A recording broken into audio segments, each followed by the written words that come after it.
So hello and welcome everyone to this roundtable discussion about transport for a green economy here in South West Wales. This is a conversation that's being hosted by 4theRegion in the lead up to the Green Economy Conference that's happening on the 22nd of November. And our intention today is sort of to whet your appetite and encourage you to come along to what is going to be a fantastic day, bringing everything and everyone together under one roof to focus on how we strengthen the green economy for a flourishing future for South West Wales. I'm Lyle, and although I'm not a transport expert, I seem to find myself involved in lots of different transport conversations in South West Wales, not least because I am chair of the Community Rail Partnership for our region. South West Wales Connected aims to bridge the gap between rail operators and communities, and we meet on a regular basis to explore opportunities for community engagement in the railways. And we've also hosted regional conferences, bringing together thought leaders and experts from across our region, as well as members of the public and businesses, to kind of co-create lists of priorities and solutions. And through all of that engagement over the last few years, it's clear to me that there's a huge job to do to connect and integrate South West Wales's transport system and to address severe transport deprivation and transport poverty that exists across South West Wales. For today's discussion, I want to explore a few different aspects of this topic. Now, there is not in place at the moment a regional transport plan. There was a regional transport plan that expired in 2020, and I know that the Corporate Joint Committee for Swansea Bay City region is currently in the process of developing a new regional transport plan. So our eyes are peeled and we're looking out for that to be published, I think, in 2024. But meanwhile, Welsh Government is working hard to rectify the problems in Wales's transport network and produced a transport strategy over the last year or so, which really points to the kind of integrated public transport system that the Welsh Government would like to see across Wales. And Lee Waters has been quoted as saying that over the last few years, in fact, over the last few decades, we've made it easier and easier for people to travel by car and harder for people to travel by public transport, and that severely needs to change. And of course, one of the key talking points across Wales at the moment is the 20-mile-per-hour speed limit, which we won't cover in detail today, but I think is an example of the Welsh Government trying to make it less appealing to travel by car and more appealing to use public transport. And it goes hand in hand with significant ongoing investment in our railways and in our bus network. And there's also a bus reform bill, which was delayed by the pandemic, but there is an aspiration within Welsh Government to see significant reform of the way bus services are run in Wales. And part of that is to move towards a franchising model, which will give local authorities much more control over which routes buses run on, and bus operators will effectively be contracted to run routes that local authorities believe are required, as opposed to a system whereby it's purely based on profit-making routes, which does leave some communities without adequate bus services. So there is significant work ongoing at Welsh Government level, and lots of discussion and consultation that colleagues will be aware of. And it's clear that our bus and train systems will be transforming over the coming years, but it's of course slow progress, huge investment required, and the fact that we've got two different governments and we're very dependent on UK government for sort of funding to allow for the kind of investment we need in rail and bus is another hurdle to overcome, I'm sure. And I think what's really clear is that we need to find short-term solutions while we wait for some of these longer-term solutions to come to play. One of those longer-term solutions is the aspiration for a South West Wales metro, which is intended to create a kind of accessible and integrated bus and train network for Swansea, Neath Talbot, Carmarthenshire and Pembrokeshire, and there are lots of options under consideration, and I'm aware that Ben George in Transport for Wales is leading a significant piece of work to understand which are the best options for the West Wales Metro, and hopefully we'll see that moving forward. So that's a little bit of context from a kind of legislative and governmental perspective, but I'm going to come to the first of our panelists, which is Richard Middleton from Great Western Railway, to talk about the kind of train perspective here. Rich, your job title is Wales Growth Manager. So I think that means that you're responsible for growing the train network, and particularly the Great Western Railway aspect of that railway network across our region. And I think we have seen significant new rail services coming forward recently. Can I come to you first of all, Rich? Give us a perspective as a rail operator. What's happening in our region? Are you feeling optimistic about the prospects for the future of rail in South West Wales? And what updates would you like to share with us this morning? Lovely, thank you, Dawn. So yes, my job title is indeed Growth Manager for Great Western Railway. What does a Growth Manager do, I suppose? So first off, it's understanding what people, communities and our region needs from us, and what is their ask of Great Western, and then taking that internally to the business to try and deliver some of those positive change, and some of those services that then help people choose to travel by train. And I suppose there's two things that I'd share on what that looks like for us. So the first is that there is a substantial challenge. GWR operates on behalf of the UK government, and they fund us to run those services, and we're in a position that still requires subsidy when government funding is tight. So trying to deal with that challenge of there being a high cost of operation and having limited funding available to support that is the challenge that faces us, and that's something that applies off all modes and all commercial operators and those in the public sector. But fundamentally, if there's less cash coming in from passengers travelling, we have to either find that funding from elsewhere in government or reduce to match the available funding for us. So that is the significant challenge. But there is also an opportunity, and we can still do things that help more people travel with us, that help spend our funding available responsibly.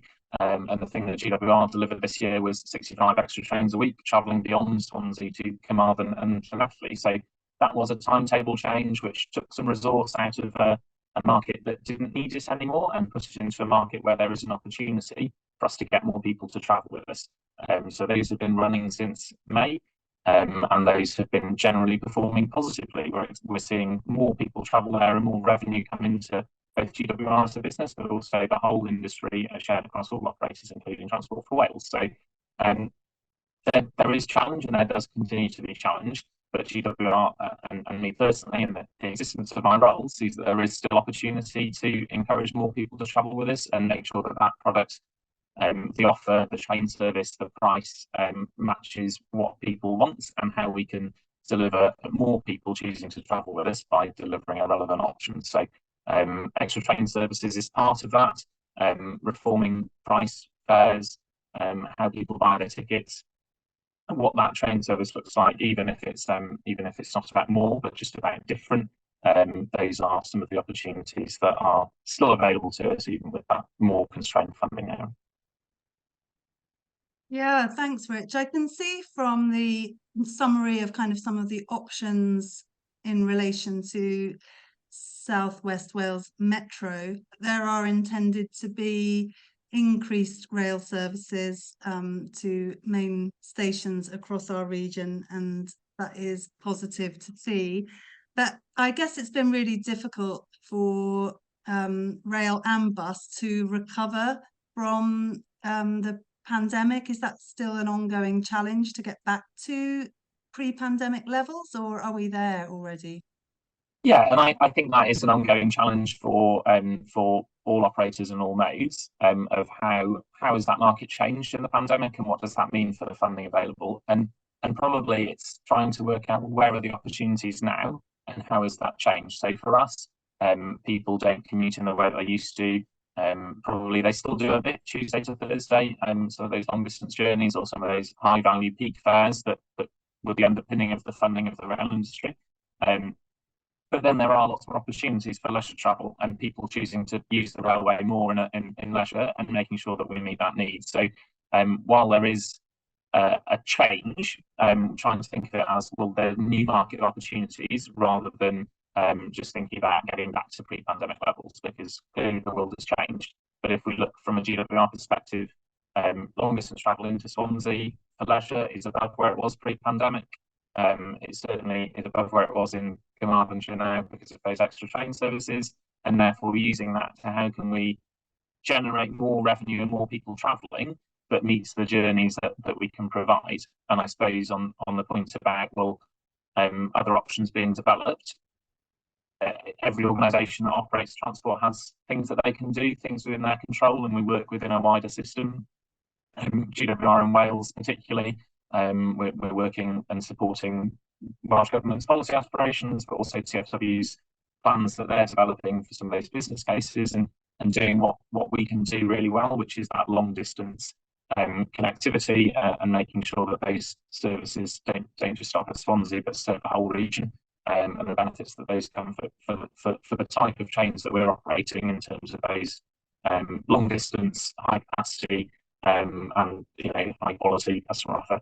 Thank you. Great to hear from you, Rich, and thanks for joining the call. Shifting the conversation now to that sort of hyperlocal transport away from the kind of long distance routes.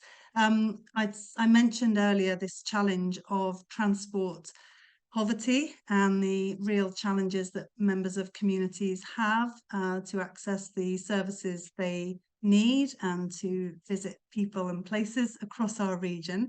Emma, from the Community Transport Association perspective, can you speak to, I guess, some of those challenges and make that real for us? You know, I think 25% of households across Wales don't have access to a car, so are really dependent on public transport that may not be there to meet their needs. Can you expand a little on the challenges that people are facing with regards to transport? Community Transport Association supports all operators all that run in the UK, but specifically I work in Wales, and we also work with communities very locally who don't currently have transport stakeholders and partners to ensure that we identify areas of high need. We've recently completed a mapping of CT in Wales, and we have a figure that we can evidence, but we know that the number is higher. So we can evidence from the operators we spoke to that there were over 750,000 community transport journeys completed last year. We think that is probably above 1 million in reality. Community transport isn't just about need, it's about want, it's about joy, it's about giving people the opportunity to live their best lives, where they live in areas where either conventional transport doesn't exist or the transport that is there does not meet their needs.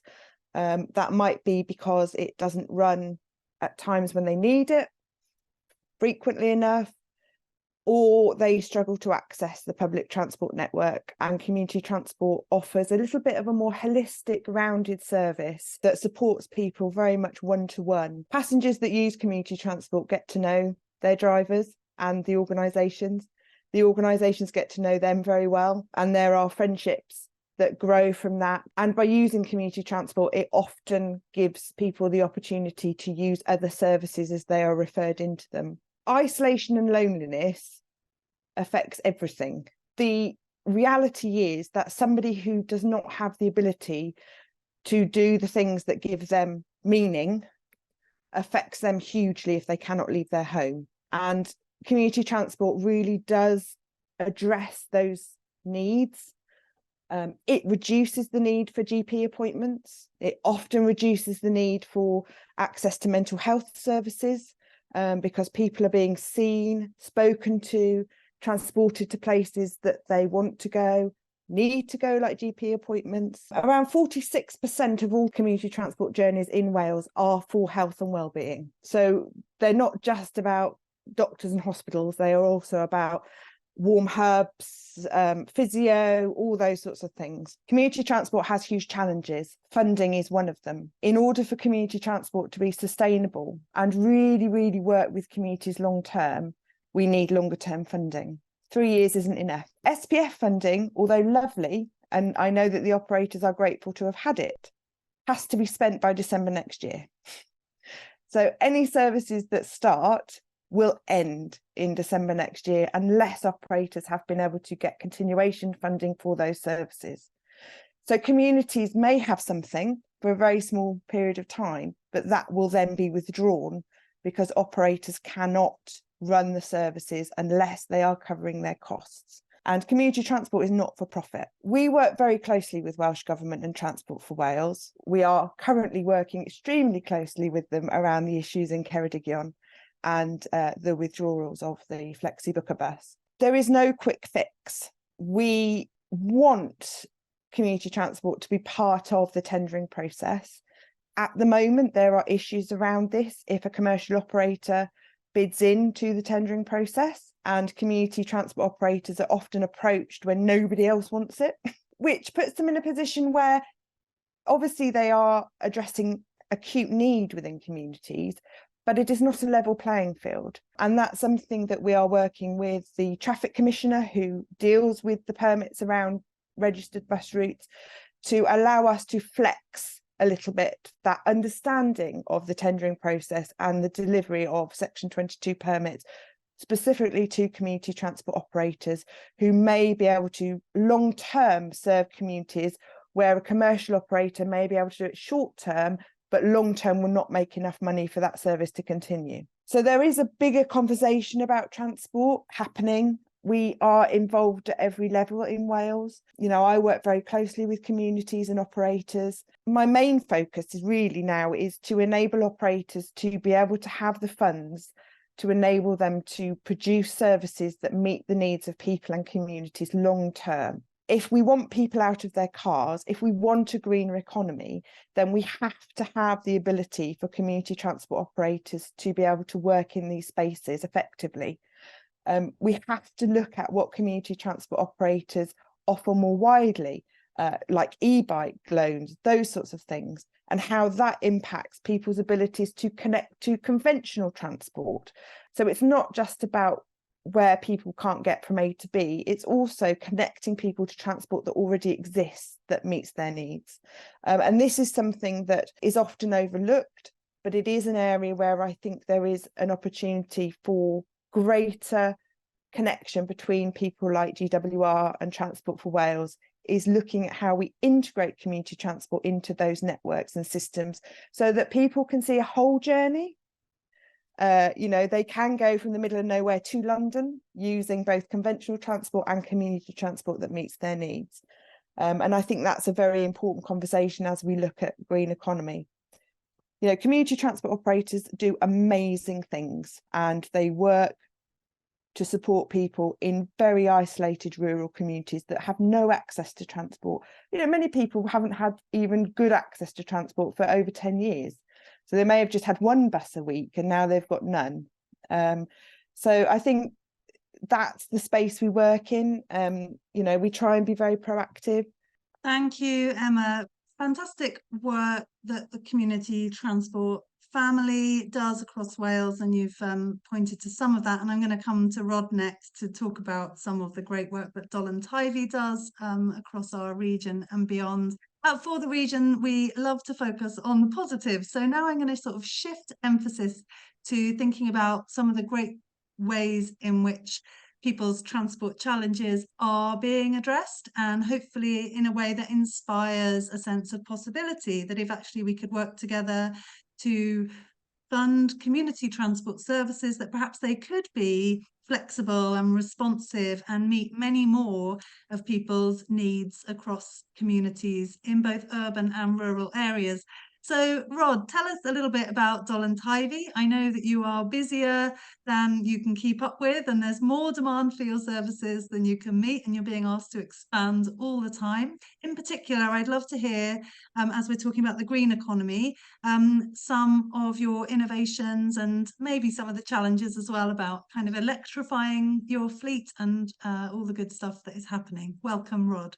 Probably comes straight from the heart and it's probably fire from the hip as well. So it's basically about showing what we do, why we do it, and why we've got to be innovative in the way we approach the expansion of our services. We've been a community transport organisation since 2006, and we've just seen year-on-year expansion of our services since, so much so that by the end of this year, we will have committed to operating 30 vehicles within the Carmarthenshire to Ceredigion area. We, as you rightly said, get phone calls on a daily basis from different organisations and now from statutory partners that are looking for plugging solutions to the transport needs of the general population. And, this is only going to get worse, from the perspective of community transport. But what I would say is we're at the coalface. We talk to customers on a daily basis. We talk to as many of the statutory partners as possible. And we also look at innovation to addressing some of those issues that they face. Just after COVID, we were at about 26,000 passengers. This year, we've calculated that up until now, we've carried 57,000 passengers using our services. And also, that is only up till October. So that is a huge number of people that actually keep on coming back to us. But the reality of it is, community transport doesn't address the transport needs of everyone.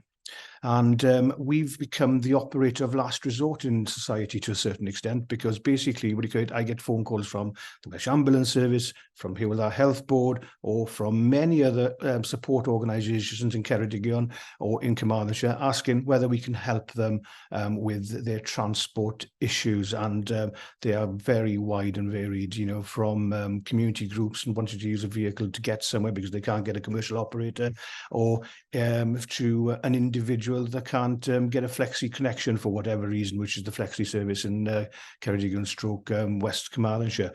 The problem, I think, really stems to the fact of a lack of investment or a lack of innovation in transportation in rural areas in particular for many, many years. It's not been community-led in the way that it's been approached, and it's been more top-down in opinionated approaches to transportation. And I think that's put services like Flexi, Bookabus and so on in a particular predicament, because basically, the cost of operating such services is huge. They use innovative technology, which costs them money. But in reality, Joe Boggs Public only wants to get somewhere. From an innovative side of it, we've never said no to nothing. If we are able to actually help a community to sort their transport issues out, we'll try and do that. But all communities got different transport issues. So, for instance, if it was Swansea, Llanelli, or a small hamlet in Brechfa, it's not a one hat fits all, and you've got to really look at things. So one of the issues we've got is we don't get any public bus subsidy from Welsh Government or the local authority. So all our customers have to pay for their services. So whatever it costs to actually operate a vehicle, that's passed on to the customer directly. So that's the first thing that's slightly different, but that still increases our patronage by an X amount per year. And also there's this issue around how do we reduce the cost of transport to the individual.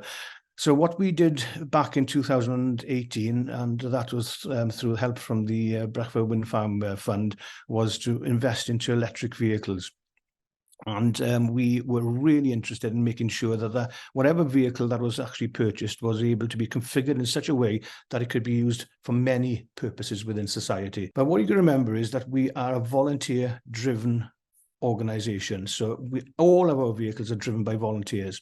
So there's a huge ask in communities for volunteer drivers, but we don't find that being the barrier. We find the barrier being the vehicles to deliver. Brechfa was a great testing arena for us. It was a very small community, and we were just looking for ways of actually looking as to how an electric vehicle would operate.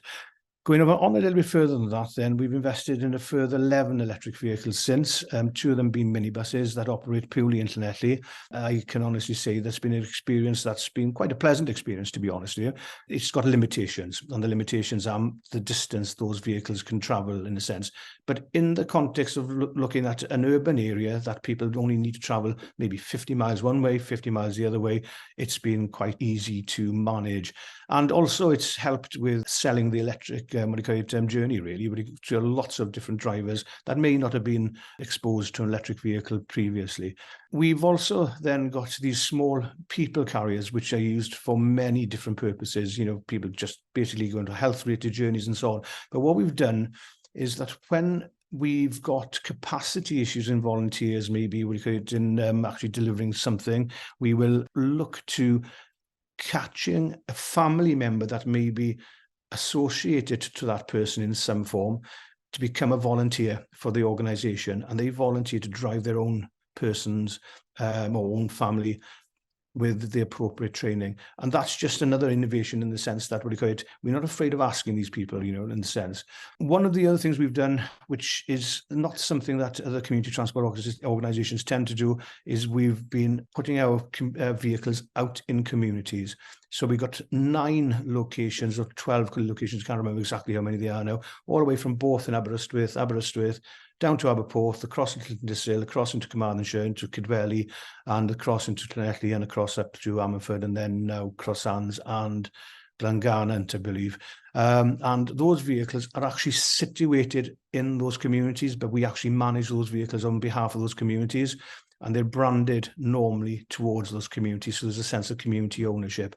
And that's hence why we've been able to attract more volunteers than a normal CT operation can do. All these volunteers, by the way, are trained to the the MIDA standard, whether it's accessible or standard. It's the problem's huge.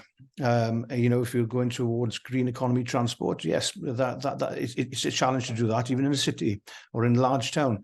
In the rural area, it's actually nearly impossible. Your active travel routes and so on and opportunities are very limited in a sense, because of the distances people may have to travel. So electric bikes and so on may not be as appropriate as they are in towns and cities and so on.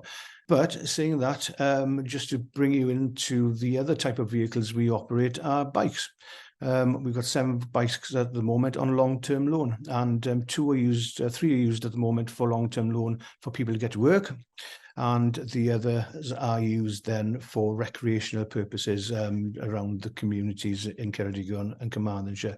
Yeah, I think we've done a contribution to green transport. We do a contribution to transport, and the problem I find, and the frustration I find, there's plenty of talking about transport, but there's not an actual lot of doing about transport. Thank you, Rod. I always appreciate hearing about the expansion of Dolen Teifi and the important role that you play, and really just to shine a light on the kind of community-led and community-owned model, really helping communities to solve their own transport challenges. Caroline, I suppose in a similar way, Green Dragon Bus provides those services where public transport doesn't exist, or for people who, for whatever reason, can't access public transport and don't have access to a car.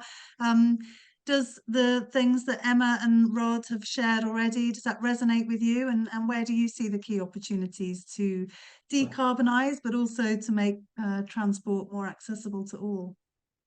We operate dial-a-ride services, which is different to Rod. So we operate 19 services across, well, it's 20 services now across Pembrokeshire each week, carrying loads and loads of passengers. And these are passengers that haven't got access to any other form of transport for whatever reason. Yeah, we can't solve all the transport issues. It'd be really nice if we could. Lack of funding is major because we don't get any grants. We don't get any support from the councils towards our services that we offer. All we get is the concessionary fare. And then when you claim a concessionary fare, you cannot claim the whole thing back. You're penalised. You can only claim 66% of it. So you can never claim back a whole fare, which most people don't realise. And it's crazy. Because we offer these services each day, it's not a service every day of the week in the same area. It's different areas, different days. So it's no good for anybody trying to get to work unless they work part-time on the days that we run. For those services, we use paid drivers because we want somebody that's going to turn up and commit to turning up every week to do that job. And quite honestly, people need work. Where we operate from and where our services operate, alternative fueled vehicles are just not suitable. They don't carry enough passengers, and they certainly don't cover the mileage and the range that we actually need to provide for our passengers. It's all very interesting, and it's just run by 2 part-time staff and six part-time drivers, but it works, and we're getting 30,000 passengers out every year, which goes up and down. Obviously, since COVID, it's gone down a lot. There's some sobering thoughts there in what you've said, and it really points to that sort of social isolation, and particularly across areas of Pembrokeshire where the buses just don't run and the services are just not there. Coming to a more urban area, Robert Lloyd is joining us from Swansea Council's Community Transport Department. Robert, please talk to us about the kind of local authority perspective on this. We've talked a lot about community transport plugging the gap, I suppose, for people who, for one reason or another, just cannot get where they need to go. What's the attitude in Swansea Council? What are your constraints, and what are some of your innovations? I'm not sure if I'm the right person to ask about Swansea Council's attitude. I can tell you that the funding has gone down. I think this is local government don't have as much money in their kitty, so they concentrate on what they see as the most important things, which are social services, education. Therefore, anything else, unfortunately, gets their funding cut. So last year, I think the community groups I deal with had a 15% reduction in their funding. Basically, I work with 2 types of community transports. One's community cars. They're basically run in certain areas. They're entirely run by volunteers, and they take vulnerable people, which is elderly, people with medical needs, people with disabilities. They take them shopping, take them to the leisure activities, take them to hospital appointments. It's very good service. It's very local, but it's entirely run by volunteers. Being voluntary, it doesn't necessarily mean that you can always match up the same a person's need to provision. But when they do, they try and make sure that the driver is pretty much always the same whenever possible, so that they do strike up a relationship with the passenger. So someone might need to go to a hairdressing appointment every 2 weeks. It's great. That's great because you can find someone who's available at that time and take them in, and they can make up a relationship. They know what each other wants. Fantastic. The problems that people are encountering are funding and driver mileage. The mileage that drivers are allowed to claim hasn't changed for something like about 15, 20 years. So they're still only allowed to charge about 50p a mile, and that's not covering costs for people. So there certainly needs to be an upgrade there. The other thing people are sort of experiencing is the switch over to the digital sort of way of doing things. A lot of the community car volunteers are fairly elderly, and they're not necessarily computer literate. Yet to do things like DBS, to get parking permits, it all has to be done online. And that is a bit of an issue for people, the digital exclusion angle. The second one I'm involved with is what they call Wheels to Work, whereby we hire out small motorcycles to people in order to get them to work for £25 a week. It's a very good scheme, but unfortunately, our scheme is only allowed to work with people from Swansea. I get people from Neath, I get people from Bridgend, I get people from Llanelli, Carmarthen, all asking, can I have a bike? And the very first question I've got to ask them is, where do you live? And if they're outside of the Swansea area, I'm afraid I can't help them. which is a shame because the world of work now is no longer the 9 to 5. So buses are not always suitable. People are working shift works, they're working patterns. When we come to electric, I have got myself an electric bike to because I believe in the going green. Unfortunately, it's not been as good as I'd hoped. The main reason for that is the infrastructure for electric vehicles around here is not the best. The bike that we've got has got a rear hub motor on it. It had a puncture in its rear tire. And to actually get that changed has taken me about 3 weeks because no one will touch that bike around here. When you get a normal petrol bike, it's just whip it off, take the crank off, change the tire. With the electric bike, it's a completely different way of working and no one does that sort of thing. So it's a bit of an issue. And until the sort of suppliers change, till we get more suppliers in the local region, I don't think it's going to be a practical solution for us. Thank you, Robert. Thank you for being here and sharing your insights. There are clearly big challenges, not least for electric vehicles. And we have seen electric vehicle charging points popping up across the city and hopefully across the wider region as well. So we look forward to some of that better infrastructure making a difference. But of course, electric vehicles are not the solution for everybody. And as you were talking about there, car sharing is perhaps a good direction for the future if we can get some of the infrastructure right.